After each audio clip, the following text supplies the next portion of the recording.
Hi guys! Today I'm going to show you something cute. Yung hamro kukralay kahasi kuputsar. Hernus! Time check, it's 9 o'clock. Later in the afternoon, they will be together again. Hi there again guys. So now it's afternoon. Let's see if the kukra and goat are still together. Again. Let me show you. Tadan! They are really besties. Look!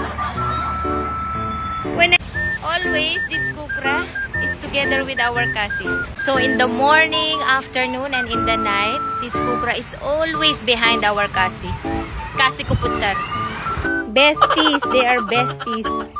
It's almost 6 o'clock. Let's see again the kasi and kukra. 1, 2, 3.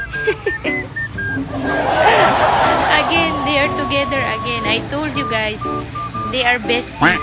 For real. It's so cute and funny.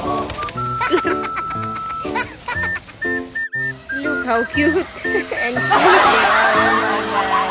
The cutest thing I've seen with farm animals. Look.